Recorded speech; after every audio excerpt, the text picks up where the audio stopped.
teman-teman Business Lounge Journal.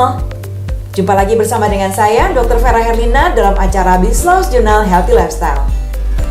Pada kesempatan kali ini, saya akan berusaha untuk menjawab pertanyaan-pertanyaan dari para pasien yang datang dan masuk kepada saya. Pasti pada ingin tahu kan, gimana caranya untuk mengetahui cara baca PCR. Pada hari-hari ini banyak orang melakukan pemeriksaan PCR test untuk mengetahui apakah ia menderita COVID-19 atau yang nama lainnya adalah SARS-CoV-2.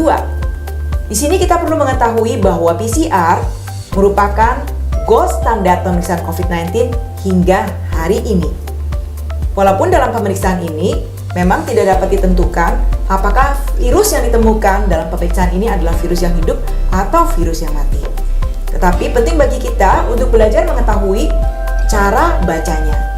Nah, nanti rekan-rekan ini akan menerima apabila kita melakukan pemeriksaan, kita akan menerima form laporannya dan dalam form tersebut nanti akan tertulis hasilnya, apakah positif atau negatif. Apabila ada di antara rekan-rekan yang pernah melihat hasilnya negatif, maka biasanya tidak ada keterangan yang lain di situ. Tetapi, jikalau hasilnya itu positif, maka kita akan menemukan nanti di bawahnya itu ada tabel. Nah, di dalam tabel ini akan dilihat materi genetik yang dicari dalam PCR ini. Materi genetik itu adalah inti daripada substansi daripada sel tersebut. Apabila ditemukan gen apa yang ada di dalam virus tersebut, inilah yang akan menjadi acuan untuk menentukan apakah seseorang benar terinfeksi SARS-CoV-2 atau tidak. Rekan-rekan, dalam pemeriksaan ini ada dua jenis gen yang akan dicari dan ditargetkan. Memang tiap-tiap lab membahasakannya bisa berbeda. Gen yang pertama adalah gen yang bersifat umum. Gen yang umum ini namanya adalah gen E, yang merupakan singkatan daripada envelope. Gen E ini dapat ditemukan pada semua jenis coronavirus. Sehingga kalau hanya gen E saja yang ditemukan, tidak cukup untuk mengkonfirmasi apakah seseorang itu benar terinfeksi SARS-CoV-2 atau tidak. Diperlukan gen yang lain, yaitu gen yang lebih spesifik.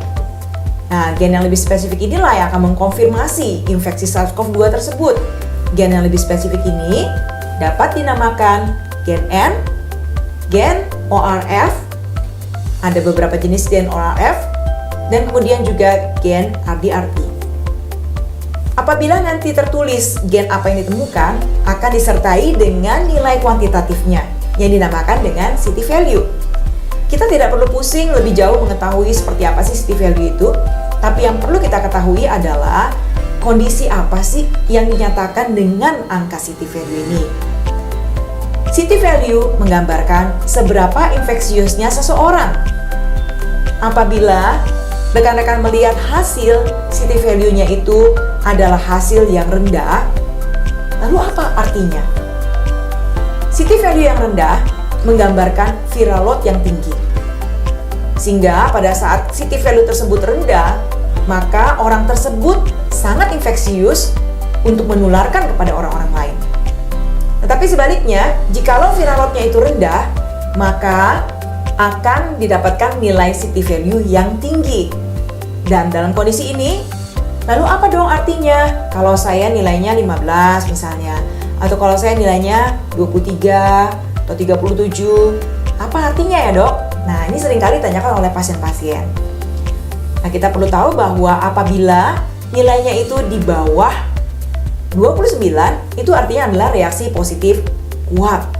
Sedangkan range di antara 30 sampai dengan 37 adalah reaksi positif sedang. Dan di atas 37 adalah reaksi positif ringan. Namun, perlu rekan-rekan ketahui, untuk melakukan manajemen terhadap pasien, kita tidak bisa hanya melihat city value saja. Kita perlu untuk melihat apakah juga kondisi yang dialami pasien ini, gejala apa yang dialami. Ini dinamakan melihat kondisi klinis pasien. Ada saja orang dengan city value yang rendah, tapi fisiknya bagus, tidak ada gejala apapun. Ini pernah saya temui pada pasien-pasien yang datang kepada saya. Tetapi juga banyak orang ketika kondisi city value-nya rendah, maka mengalami gejala yang berat, bahkan sampai kepada sesak nafas dan pneumonia. Itu sebabnya Untuk menentukan manajemen pasien, apakah seseorang itu cukup hanya melakukan isolasi mandiri atau perlu dirawat di rumah sakit, kita tidak bisa hanya melihat city value-nya saja.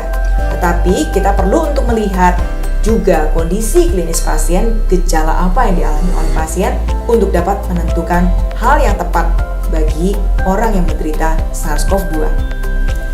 Demikianlah rekan-rekan penjelasan kali ini mengenai cara membaca PCR, sehingga kita pada akhirnya tahu sebenarnya yang bagus itu yang mana sih, yang tinggi atau yang rendah. Ikuti terus channel-channel kami. Jangan lupa Business Solutional Healthy Lifestyle. Sampai jumpa di lain kesempatan.